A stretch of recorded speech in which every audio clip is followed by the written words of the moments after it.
Hello and welcome. This is Lockdown TV from UnHerd.com.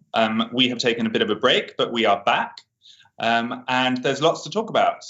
Joining us today to discuss ZeroCovid and what that means is Professor Devi Sridhar. She is Chair of Global Public Health at the University of Edinburgh and is a regular feature on our broadcast networks here in the UK. Are you there and can you see me okay, Devi? Yeah, all clear. Very good. So let's get straight into it. Give me a sort of summary of what ZeroCovid actually means. Well, what it means is there's no acceptable incidence of this virus and that there's a continual push to zero. Will we see zero cases for a prolonged period? Probably not, because there's a global pandemic and it's taking off. Every day, new daily records are being set. But it says within national borders, where countries can have some control of this virus, trying to have maximum suppression. I think some countries either have given up or have said if we stay within NHS capacity or health services capacity, it'll be fine. But I think it's saying, well, actually, everything we've seen from this virus over the past couple months, meaning if you want to get back to some kind of normality in daily life and you want to protect those who are shielding and you want to get schools open, there's no getting around really tightly controlling this virus. So what we've seen, you mentioned the last couple of months, is a gradual increase in the case numbers in a lot of European countries. Hasn't yet been matched by a kind of commensurate increase in hospitalizations and deaths. And maybe we talk about that later. But, doesn't that fact that those case numbers have surged up, even despite the fact that there have been interventions that have never been tried before in history in European countries such as Spain and France, kind of prove that we can never get this genie back into the bottle and we need to learn to live with it? Well, I think that's quite cynical and fatalistic, because what worries me about this virus is not the people. I mean, of course, I'm concerned about those who have died from it. And a lot of people have died from it. If you look at the figures around the world, there has been excess mortality in that period, March through May. What we've seen recently is a surge in the number of cases, largely among younger people who are more likely to be asymptomatic.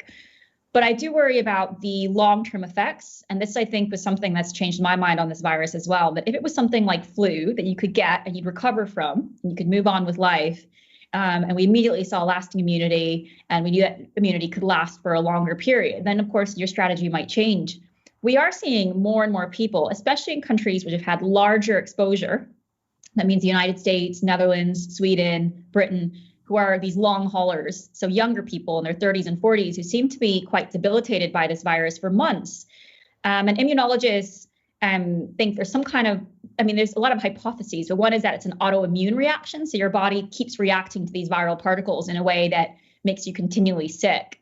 And so I think that's what really worries me, is not just the deaths, which in some way doctors are going to get better at treating people. We've already seen it, that we have better treatments. The doctors I work with understand clinically how to deal with all the various issues with different organs, how to use blood thinners, but the disability among this kind of, I don't want to call them middle-aged, but kind of youngish age, 30 to 60, that I think is worrying and that we need to get a better handle on.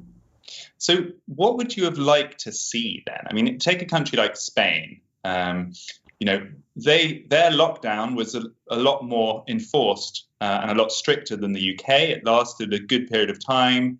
Never in that country's history have they tried so hard to contain a virus, and yet still those case numbers are going up very dramatically, or have been until recently in Spain. What would you have liked them to do differently? Well, this is exactly the point, that European countries did the really hard work of the lockdown, which is incredibly costly and to major social and economic costs. I'm very anti-lockdown. I think it's a last resort measure when all else has failed. And if you have massive testing and tracing and you're able to keep on top of super spreading events, you can avoid that kind of lockdown ever happening again. But what seems strange to me is European countries, you saw the curve come down, and instead of actually just crunching it, saying like, we're going to get rid of it fully, keep in place locked another week and two, really expand our diagnostic capacity, they kind of just let go at a certain number. They said, okay, we have a couple hundred, we've done the hard work, and they let and open things up. And looking at Spain, but it's also true of Greece and Malta and the places that initially seemed to control the virus and now seem to be more struggling with it, it seems to be related to tourism.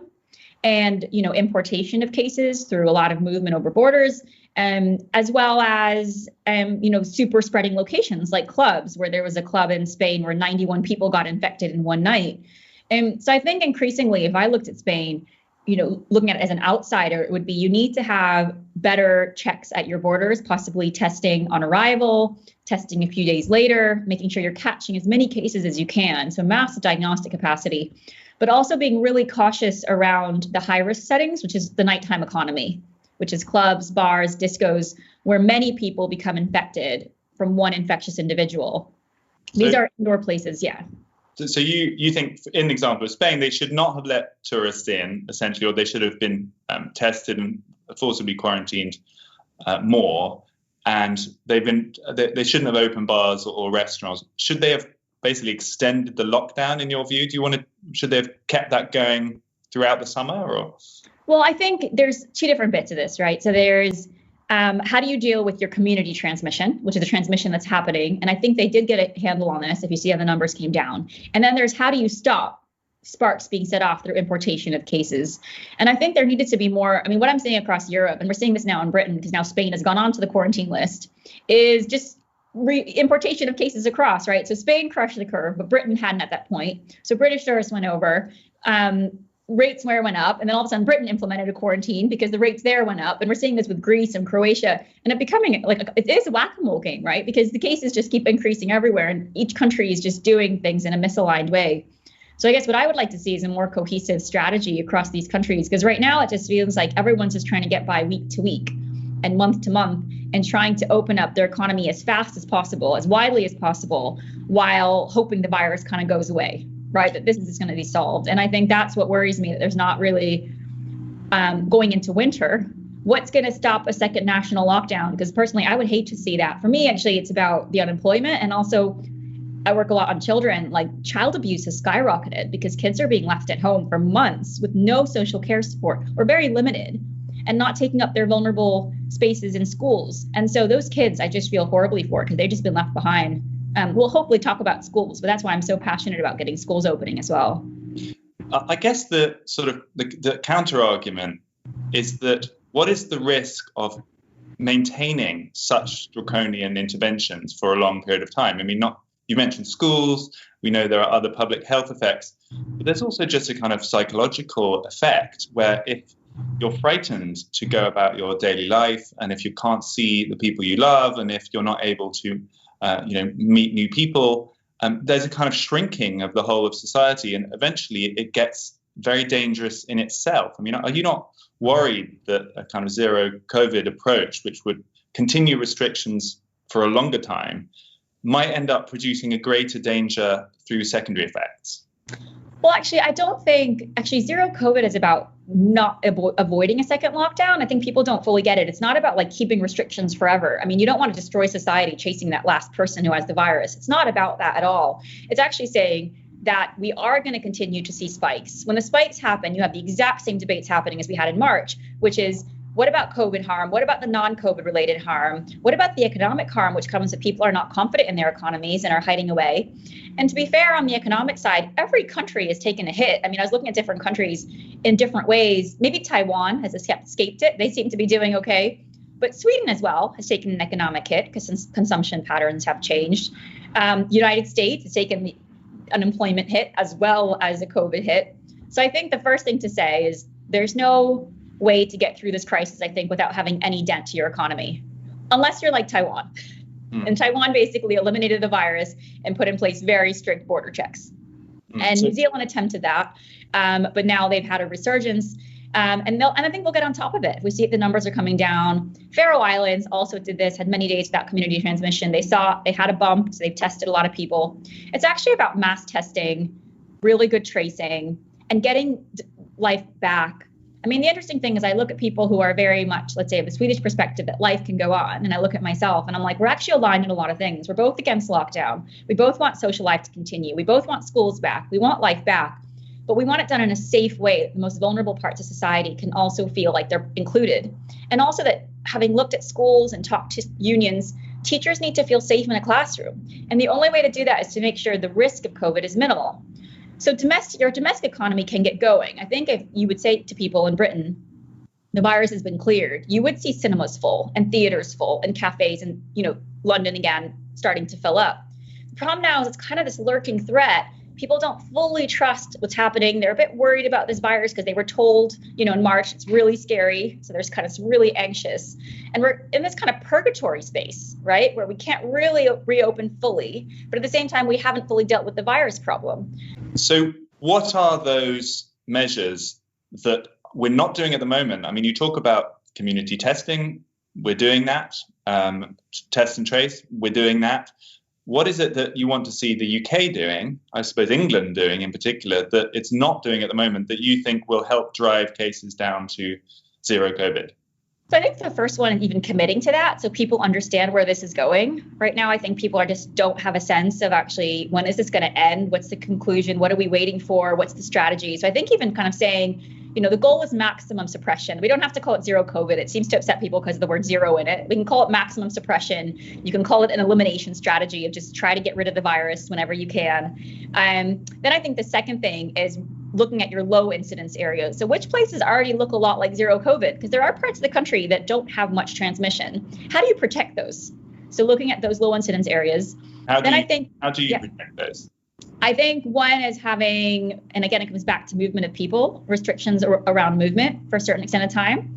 And so if they're low incidence areas, asking people, we've had that already with hotspots.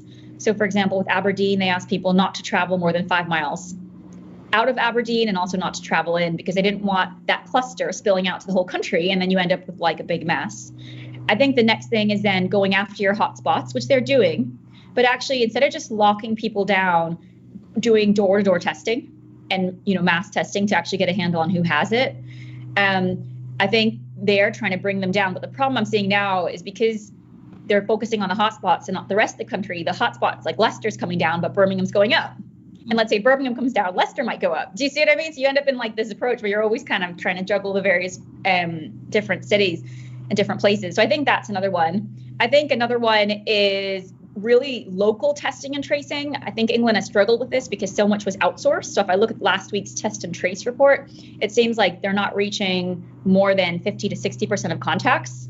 And that's just not going to suppress the virus sufficiently. So we really need to be working that up. And that's, I think, through building NHS capacity locally, not outsourcing it to private firms. I think another one is they started introducing these quarantine on international travel, but my sense is it's not really complied with because it's not enforced or monitored. So testing at airports and possibly testing 5 or 6 days later. So saying to people, if you test at the airport and you're willing to kind of lay low for 5 or 6 days and get tested a second time and you have 2 negative tests, you can be released early. We might get better compliance, but right now, at least I know in schools in Scotland and other places, probably in England, that people are just walking out of an airport, not giving their details, might give them, and then not quarantining because there's no one's checking on them. But, So when I hear these, I mean, I think that, I think very few people would disagree with the idea of testing instead of 14-day quarantine, and I suspect the government will eventually get there. But on this idea of kind of local, I'm not sure whether you call them local sort of restrictions. I mean, that is potentially a recipe for a lot of uncertainty for a long period of time, because you never know whether you're suddenly going to get a restriction. You can't go more than 5 miles outside your city. I mean, that's a big and quite frightening intervention. I mean, that would not be a long-term strategy. For me, what you want to be creating is kind of COVID-free or largely COVID-free, low incidence areas, and you start connecting them. And then you create a country where actually it's pretty safe to move and travel across. Right. What I think you don't want to have is open movement, because what you saw, for example, when Leicester restrictions were put in place and they closed the pubs there for a short amount of time, this must have been 6 weeks ago, people are renting party buses and they're going from Leicester to the pubs outside. And so you're just creating a larger and larger problem if you're not dealing with it. So for me, if I could go back in time, of course, hindsight is great. It would have been in March, a clear strategy. March 12th, they should have locked down when testing and tracing was breaking down, which is why they abandoned containment, right? So you lock down at the point your testing and tracing is breaking down. You race to build up your testing capacity. You race to get your tracing going. And you use the time when people are in lockdown to actually go after and test people door to door, because that's when they're at home. And secondly, their contacts have come down. People are not seeing 20 to 30 people. They're seeing 1 to 2. And you try to really clear the virus. It could have been done, I think, within weeks. Then you put in place strict border measures and devote your testing capacity to the borders, because that's where your cases are coming in. So this is very much because an island model, right? Because Germany can't do that. They have borders with 9 countries. So they're trying their best to control it. And then you try to kind of keep catching imported cases in clusters and stay out of community transmission. The Office for National Statistics ongoing seroprevalence survey, in the latest wave, they estimate that around 25,000 people currently in England have an active coronavirus infection. I mean, so it's not quite true that all of the cases are just coming in from outside. I mean, that's a lot of people. If each of those can then infect a lot of other people, and this is after months of restrictions. But that's feasible to drive that number even further down. And isn't it just a recipe for kind of, you talk about people needing confidence back, knowing when it's going to end, not feeling like it's a whack-a-mole strategy. But how do you know when this would end? Well, I think, again, coming back to it, that we're in this position because of the decisions that were taken earlier. And if I think back to March and April, there were so many debates happening. Does testing matter? I don't know if you remember these. It was like, does testing matter? No, testing doesn't matter because it's not going to affect you. Stay at home. And I think we wasted a lot of time. So we're in this position because the decisions made earlier on. And yes, community transmission is substantial right now. I don't think it's in Scotland. We also are starting to see increasing cases. There was a moment in July where we had very, very extremely low prevalence, like maybe 20 to 30 cases. The modeling was showing testing picking up, less than 10. Now we've seen an increase, but luckily largely in clusters. I think we're not seeing yet that wave of infections yet. And I just think, what are the other options? If we accept this level of infection, you're never going to get your economy back because people are going to be worried and changing their behavior. Theaters, for example, opened and cinemas opened, and I was reading how they're largely empty because people are not going back. And added to that, the schools issue. Having worked on schools now for weeks and sat in meetings with, people from all range of sectors, you can't just say to teachers, oh, kids are being damaged out of school. They need to go back to school, get back into the classroom, because they are entitled to a safe workplace. And you have a lot of elderly teachers who live with vulnerable members, those who have comorbidities. And so I think also, putting aside the teachers issue, when you have an outbreak in a school or a cluster of infections, you have to isolate that group, right? So it doesn't spread among the whole school. So you're just going to be opening schools, closing schools, opening schools, closing schools. So the PhD report that came out Friday from June, the takeaway message for me was the areas that had more infections, had more outbreaks in schools. It's not rocket science. We could have expected it, but they'd show it. And the areas that had less, which meant those kids who were in low prevalence areas had more sustainable education experience in June compared to those who had outbreaks and probably had interrupted studies. So I guess it comes back to, we're in this position. I think we've wasted 5 months, if I'm completely honest. I mean, I wrote a piece on the 1st of April in The Guardian said, lockdown changes nothing. Right? Like I was very worried about lockdown. I was like, lockdown does not change this virus. We're just pausing time, which I think everyone would agree on. Even the anti-lockdown people would say it's just pausing time. What we really need to get on top of it is to use that time to build up mass testing, hundreds of thousands, possibly getting up to 1 million people regularly to actually get on top of this. And I just feel like we're now so many months later and we're still talking about mass testing and we're in August. I mean, it's frustrating. The UK is testing more than 200,000 people in a day. Some days not people. It's how many tests they've processed. And I think there is a difference. And I think this is one of the problems with the statistics. For example, in Scotland, in the past, I would look back because they offer both. And you would see 3,000 people were tested. That resulted in like 17,000 tests because they double count them and they mail out swabs. So I don't know how many people are tested outside of the NHS test and trace reports. Okay, so let me ask this question then. If we go with the Professor Sridhar approach and your argument wins over and we start being very activist, local approach and aiming overtly for a zero-COVID UK, when do we get normal life back, do you think, with no social distancing, no face masks, no nothing? Well, I would say within weeks. I don't think we're off. I think the window's closing because we had the summer. So I was pushing this back. I've been pushing this since March. And so it feels like, I think we're seeing the numbers go up. The real moment was June and July when it had been crunched. But I think it could be within weeks. I think also we've learned a lot about the virus and where it transmits. So I'm very relaxed about outdoor hospitality. I'm very relaxed about outdoor settings, people on the beach, doesn't really stress me. Even public transport, not, non-essential shops, all those things, I think you could largely keep them open if people wear face coverings while you're trying to get a handle. I think where we really need to focus our attention is on pubs, bars, super spreading events, going after those, as well as actually going into cities with mass testing and tracing. So I do not think a zero COVID approach requires more lockdown restrictions. I think it actually requires right now a targeted approach to figure out where are the cases and how do we clear them. Does that make sense? Yeah. Yeah, but my question is really like, what's the end game? When can the bars and nightclubs reopen, the face masks come off, and everyone can just forget about it? Well, I think we have very few cases. But the problem is you need to have border restrictions in place. Otherwise, you're just going to keep setting off.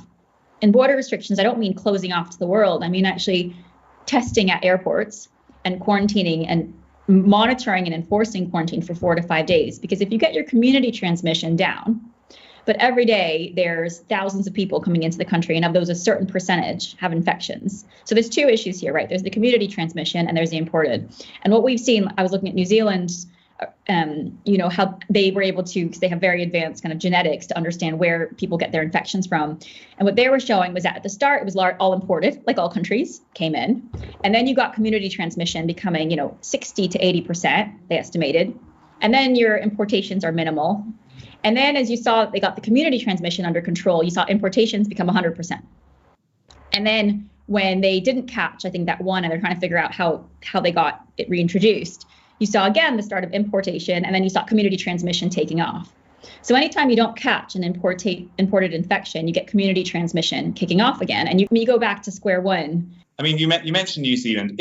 Can't you look at that example as kind of proof in a way that although this sounds great in theory, they did go with the zero COVID approach. They did lock down the borders. They tested everybody on entry. They are an island, literally. They got there very early. They did everything you would like. And yet still they have had outbreaks, community transmission, and things happening which they didn't want. So even in that sort of perfect case study, it didn't work. And you then transpose that to a country like the UK, which is a trading nation. It's a hub. We are very close to our neighbours. Do you not worry, looking at that New Zealand example, that if they can't even do it, we're never going to manage to do it? Well, I think that's a bit unfair to New Zealand. I mean, they went 100 days with no community transmission. Those 100 days, while we have all been living with restrictions, while we have been, having various measures in place, and where a lot of people are anxious, they've had stadiums full for rugby, they've had concerts going, and they've had basically normal life, right? And yes, they've had now a resurgence, but I kind of laugh, Donald Trump saying, look at their resurgence of like 50 cases, when the US every day has more than South Korea has had in its entire time. So I think we need to keep, that actually I see them as a success. Same thing with China. I mean, people looked at when Beijing, remember they went into lockdown when they had 100 cases, and people said, Beijing's going back into lockdown. And my view is, well, of course they are. They'd rather have 20 million people go into lockdown for a few weeks, bring the numbers right down, then have 1.3 billion people have to go through this virus. Even if you say let it go through, it would have been, catastrophic for the economy in terms of that process, how long it would take to reach any kind of natural immunity or herd immunity, if you think that's there. I've got to mention Sweden, Devi. I'm half Swedish. I've been there for some weeks earlier this summer. The numbers in Sweden are looking really very good compared to a lot of European countries that have been much more, I guess, on the zero COVID side. How do you explain that? Yeah, Sweden is fascinating. And I mean, the first thing is I read some of the scientific explanations, like in the Lancet, for what Sweden were doing. And I guess, one of the articles said, Sweden saw this virus as unstoppable. Everyone at some point is going to be exposed to it. So you can't destroy your economy and life over it. We just have to keep living, try to manage it, and try to make sure your health services don't collapse, right? So I think this was very much their view, and actually full respect to them for being as open as they were in that view. I think, though, there's certain things that are very characteristic to Sweden. So one is, 40% of people live alone. This virus has very high household transmission. So of course, if you're taking away that element, I think the demographics have helped. The other thing is they didn't have a lockdown. Lockdown, again, is used. It can mean so many different things right now. Lockdown's used, but it can mean anything from, don't travel 5 miles outside your house to don't leave your home at all to pubs being closed. But anyways, they're at lockdown. Yes, they didn't have a mandated lockdown, but my sense is on the ground, people were sensible and actually used good judgment. So you didn't see at least I haven't seen like the big crowding of events. You saw people making reasonable decisions.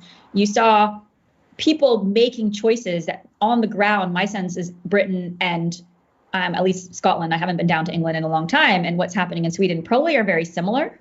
And that generally people are changing their daily behavior in a way that's more responsible. I was just there. Nobody's wearing masks. I mean, nobody. And yeah, people are doing social distancing to some degree, but bars and restaurants are open.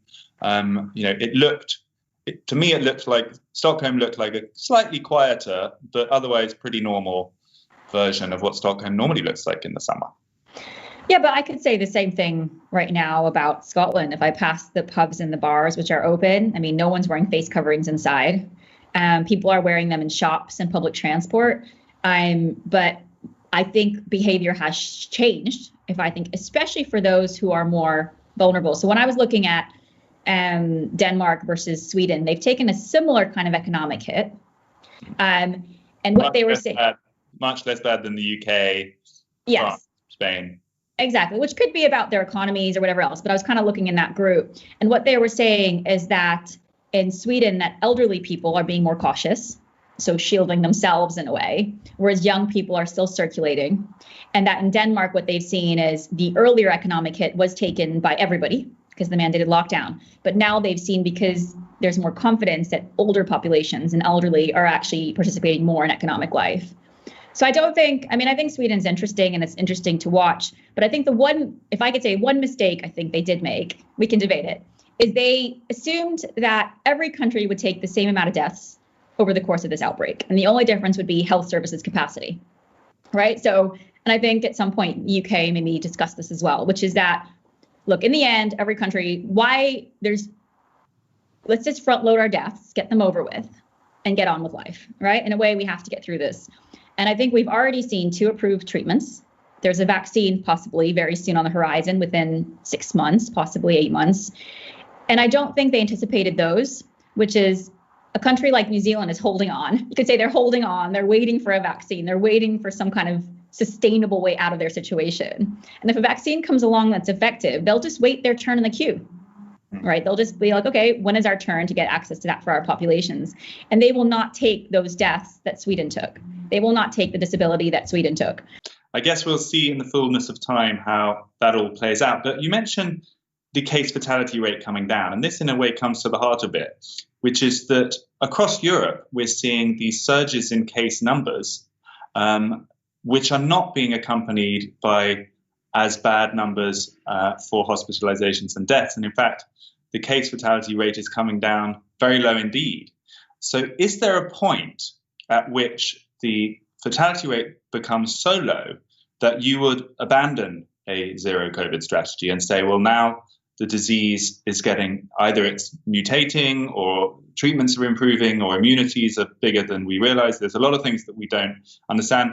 Is there a point at which you say, no, zero COVID is no longer appropriate? I'm happy to allow and tolerate a level of infection. Of course, we have to change our strategies based on the evolving nature of this virus. And that's why I say, like, my mind has changed through the course of watching this virus. If I think back to when I first heard of it, January 2nd, I think it was, and there was this cluster of pneumonia-like cases, to what we've learned week after week after week as this has played out. And I think what worries me, obviously, is the health impacts of this virus, and not only on the deaths, which at the time back in January, they were estimating at 2 to 3% case fatality rate, which has come down because of our better treatments and medical care, but also the disability for younger people. And I think the latest estimate was 0.3% from University of Oxford, and potentially the last few weeks in Spain has been even lower than that. Yeah, also because who's it impacting? If I look across all countries, it's younger people, right? It's like 20 to 29. That's the age group, which you're seeing the spikes in across the world, which are those people who are socializing and who are out and who feel least affected. But I think what I would want to see is the knock-on health impacts, the long haulers, the disability. It would be fantastic if this virus had a strain emerge that became the predominant strain, which was more infectious, less severe, more like a common cold. That would be fantastic. And actually, if that happened and we weren't seeing the health impacts, I would not be saying, okay, we have to push for zero COVID. I would say, okay, our strategy has to change based on the information.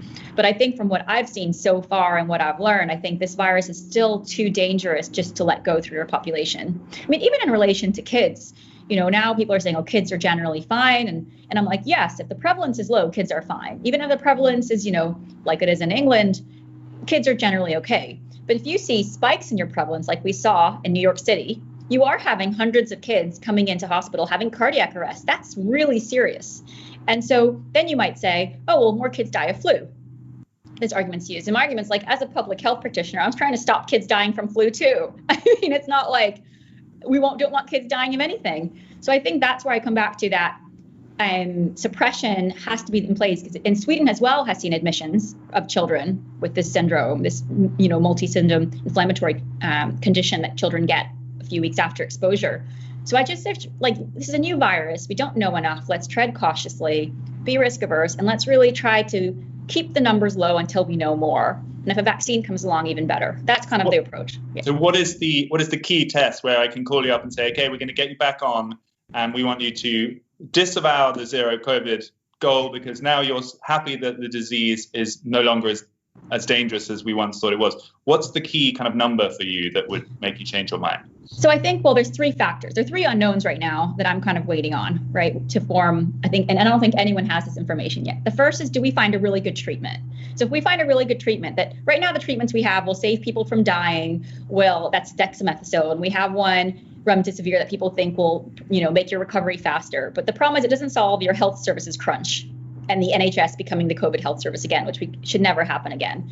And so I think the first thing is, do we get a good treatment? Then I might say, okay, well, if we have a good treatment, that means when you have mild symptoms, you can take this and actually you don't go to hospital, you seem to recover. Then I would feel, okay, well, actually, maybe there is then some kind of acceptable incidence because we can treat it. A vaccine, same kind of thing, if we could vaccinate and has limited side effects. And I don't think both of those are too far off. I mean, if I think of most diseases, we have found treatment, a vaccine, or some kind of scientific, it's just a question of time. The third would be if there's wider immunity than we think. So I was very anxious about the antibody studies, I think as everyone. It took a long time for them to develop a robust antibody test. For a long time, I was thinking back to February, March, April, we didn't even have good serology. So now we have a decent antibody test that seems to be pretty sensitive and specific. And the antibody tests are disappointing, even for Sweden. Like, I was looking at Sweden's and I'm like, they seem, I haven't looked at it recently, but last month, what was it, 6-7% for across Sweden? And for me, that's really low, because that says for all those deaths they've taken, exposure's only been 6 to 7%. And if natural immunity comes even at 50%, let's not even put it 80 or 90, you still got a long way to run and a lot of people to get this virus still. And so what could happen? Yeah. You don't, we've been talking a lot about T-cell immunity and other kinds. Exactly. It's now pretty much accepted, at least in places like Sweden, that those antibody tests undershoot the true percentage who have had an infection, and there must be other means of immunity. You don't sign up to that? No, I agree with that, because I think what we've learned is antibodies fade after, it seems like, 10 to 12 weeks. So it might give you a glimpse of the last 10 weeks of infection, but it's not going to tell you if someone's had it 6 months ago, which is really what we want to know. But I haven't seen robust population level metrics about T-cell tests. I've seen the small studies that show T-cell reactivity, right, which shows that they're reactive. But that doesn't tell me whether in Sweden, for example, 60% have been exposed, or 10% or 20%. And I think, again, I'm very risk averse, especially with human life. And so a part of me is like, when we get those tests and I actually see the proof and it moves from theory to evidence, then I will change my mind on that. And if I say, oh, actually, I've had it, you've had it, this virus has been running since December across the world because it's so infectious, then I might change my mind again. Yeah. So Anders Tegnell, who we had on the show a few weeks ago, he believes immunity is part of the explanation for why the numbers are going down in Sweden. So I guess he would put that 6% number up to high teens or 20-something of people who've actually already had it, and bring the percentage needed for some kind of herd immunity to be relevant way down from 50 towards similar kind of levels. So he seems to believe that kind of effect is already happening. And in his view, the proof is in the pudding. But there are other, that's a hypothesis, and there are other ones too, right? So I've heard his theory and I've heard the T-cell theories, but I work closely with immunologists and I've asked them, whenever a new Cell paper comes out, because Cell seems to publish this, the journal Cell, and I'm like, is this show that T-cell immunity is there? So I want to believe it too, because it's a way out, right? Like we all want to find a way through this. And they're saying to me, no, there's still no concrete evidence. And what I would give another explanation, again, there are hypotheses, which is, Japanese scientists, and I would believe it from what I've seen, have said that 4/5 of people don't pass the infection to anyone. 1/5 of people seem to be these super spreaders who infect a lot of people. So that club in Spain we talked about. And my sense in Sweden is probably what you're seeing is that you have 4/5 of people who are not passing it on to anyone. And they do, I think, have limits on large gatherings now in Sweden, right? Is it 30? Up to 50. Up to 50. And so you're not seeing those super spreading events. Plus you don't have large households. Multi-generational households are a big issue. But I mean, it seems like in Sweden, a lot of the deaths have been concentrated in care homes. So part of me thinks, would it really be that there's such wide exposure in the population? It just isn't. I personally find it hard. The other reason I don't necessarily believe it is you've seen prisons in the States where like 80% of inmates have had it. And I'm thinking, there was not a herd immunity threshold at 30% or 20%. I mean, it kept spreading. There was overshoot in a way. It doesn't explain to me clustering. But I mean, as I said, I'm happy to be proven wrong. I'd rather be proven wrong if it's a faster way through this crisis and people back to normal life. I mean, the prisons, I guess, on this side of the argument, the prison thing, the sense might be that in kind of certain enclosed environments where the viral load gets very high, even kind of pre-existing resistances are overcome, or that's one way that people who believe in these lower thresholds of herd immunity explain isolated incidents of much higher. I mean, the other thing to say is it's summer, right? And we know this virus, as I said, we've learned about this virus. So I see people sitting outside in a cafe, a packed outdoor cafe. I don't really stress. I'm like, if I see 50 people in an inside coffee shop sitting there for two hours with all the windows closed, AC blasting, and for 2 hours sitting there in quite a crowded place, I'm thinking, wow, most of those people will get infected if even one infectious person is in that setting. And I think in Sweden, probably people are outside. They're all enjoying the long days. I think the real test will be when you get indoor, crowded, poorly ventilated settings, and then you start seeing one infectious person infecting dozens, and not, let's say, one infectious person infecting nobody else, which is ideally what you want. I've got 2 more questions for you, Professor, and then I'm going to let you get on with your busy day. Yeah. First one is, we talked a little bit about flu. Yeah.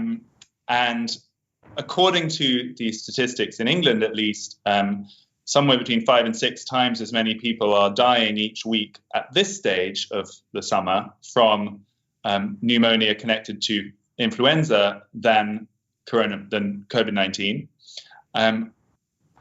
Should we be having a zero flu policy? Well, to be fair, governments have been trying to get rid of flu through a vaccination program and through actually trying to even expedite different treatments for it that are used in the States. So I don't think there's been an acceptable incidence of flu.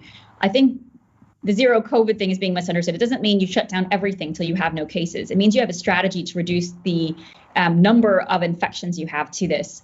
But to come back to flu and why there's a difference as well, is it's not a multi-system disease. Flu is a respiratory disease. And it worries me about this one as it affects your heart. So you're having people a few weeks after exposure, young people having heart attacks. Like that you do not see with flu. You're having people have kidney failure, blood clotting, lung clots, pulmonary embolism. So this is what doctors are telling me who are in hospital, saying there is something different about this virus. It is nothing like flu to actually handle and treat. The second thing I would raise is that what worries me about COVID is not where we are right now. It's potential. So if we go back to January, where governments heard about this pneumonia-like cluster, most governments would have been like, what? It's 40 cases. Why should anybody care about it, right? It's 40 cases in Wuhan. It's probably nothing. And that's because they didn't look at the potential of this virus to wreak the devastation it could. If all countries in January had reacted like South Korea, like this is the next MERS, we have to really get ahead of it, we would have been in a much different position. And that's what worries me now, that we're looking at where we are now. We're not looking ahead 3 months. This virus is very infectious. We know if it spreads, especially in vulnerable groups, in its current form, it causes a lot of disease and disability. We know it can overwhelm health services. We've seen health services collapse across the world, luckily not in Britain.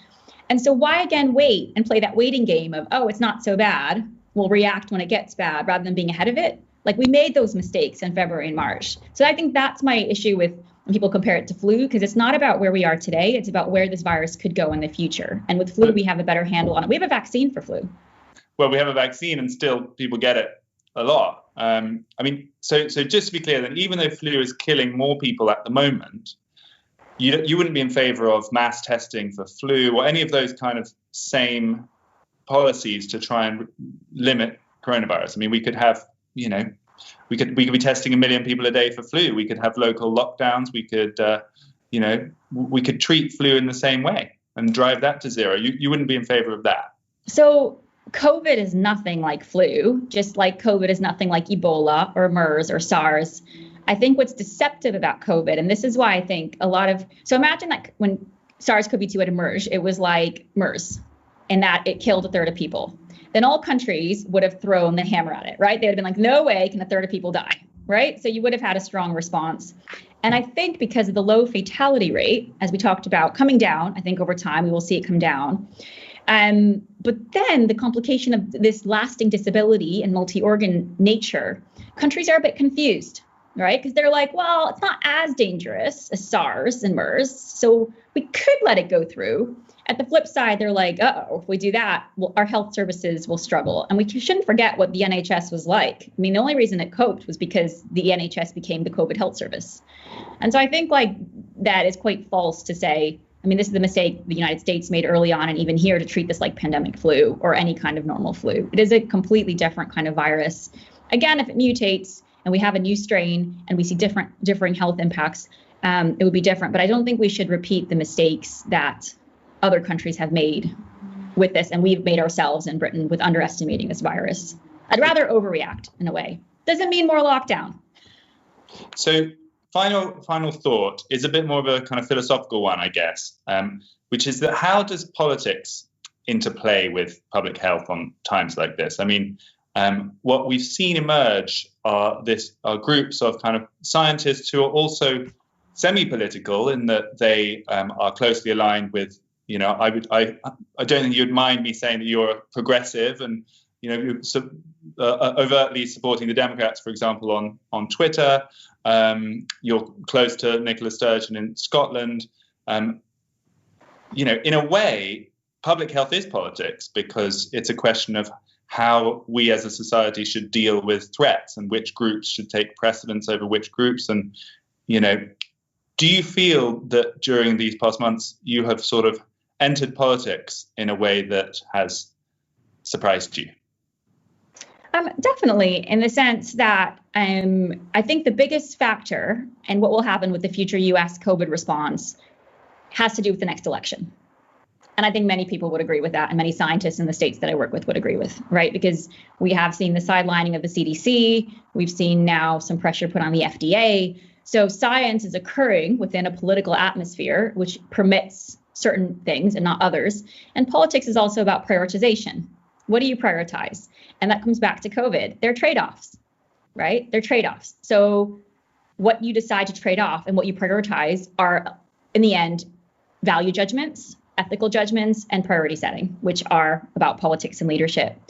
I feel quite sad that I've been drawn into politics because the truth is I've been saying the same thing since probably early March, February. If you look back at my tweets, I mean, I've been saying the same thing. My Guardian columns have said the same thing. And when sometimes certain leaders, whether it's within WHO or whether it's in Scottish government or whether it's even in Number 10 or somewhere else, align with that, and then I would say, wow, that's a great idea, because obviously I support that idea and I've kind of given similar advice. People then say, oh, well, you're being political. And I'm thinking, well, no, I've also criticized quite heavily. So when we abandoned contact tracing on the 12th of March, I was a very vocal voice because I just could not understand why you would stop testing and contact tracing. It just made no sense to me, having followed this since January. I was critical of it. So I think what has been sad to me is how being drawn into political debates where I really have no interest. I have an interest in the US election. Do I have an interest really in British politics? I still am very American in that sense, not really. I mean, but the one thing I would say is the biggest determinant of what is happening in people's lives in relation to COVID has to do with their governments. And so we need our governments to succeed. Do you think in this sort of broader political philosophical sense, that those public health experts that favor zero COVID are more likely to be kind of progressive idealists who believe in the power of the state, who believe in the power of kind of societies to, remake the world, and a more kind of conservative public health expert who is more, I guess, more modest about what they think the state or collective action can achieve, might favor more of a kind of herd immunity approach. Do you think that's a fair assumption? I think it comes down to, I think it's about the collective versus the individual. And so infectious disease outbreaks, and this is true throughout time, bring us all together. So what you do affects me, what I do affects you. I mean, no bigger way have I seen this with school reopening. And you had people, kids coming back, families coming back from Spain and putting their kids into a class. Halfway through the day, a teacher discovers that this kid has come back from a country and should be quarantining. The whole class goes into isolation for 14 days. For many of those kids, they had been here the whole summer. They had followed every rule. Their parents had followed every guidance, complied with everything. But because someone in that bubble had not complied, they all suffered, right? And this just comes back to, unfortunately, in a pandemic, we're all tied together. And there needs to be collective interest, and there needs to be strong governmental action. People on their own, you'll end up with a free-for-all. And what you will see, and I think this is true in Sweden as well, that the people who will take the hit for this virus, and we've seen it already in Britain, are those who are deprived, those who are ethnic minorities, those who are in essential jobs. The best strategy for shielding is to be wealthy. And that's what worries me about herd immunity, that what it will mean is the wealthy individuals and those who are academics and those who are high up in governance, even people like me, I can shield. The university lets me teach online. I have enough, money that I have like a home that I'm happy in. I have a garden. I will be happy enough, right? Who's going to get hit? Who's going to actually get the virus and be exposed? Are those who are cleaners, security guards, nurses, doctors, midwives, all the occupations you saw that were being hit are those who don't have a choice. They have to show up for their work. Grocery store workers, people who can't hide away. And so I think there has to be and this is what we've seen with ethnic minorities as well being hard hit. I think many of them are in these essential jobs. So I think that's what worries me. It's not fair, right? That certain people can hide away, those who make the decisions, and those who can't are put on the front line and will bear the cost of it, because they will be the ones who actually will get ill and their families will suffer, and someone in their family who's vulnerable might even die. So that's what gets me. And maybe you could say that's a more progressive position. I don't know, but I feel like our job as a society is to protect the most vulnerable, to make sure inequalities are reduced, and to actually watch out for those parts of society who are exposed. And so that I think is lost in the argument about herd immunity. It's also fascinating how left and right have been totally scattered on this, and you get people of all persuasions thinking completely opposite things. So really interesting. Thank you so much for your time, Professor Sridhar.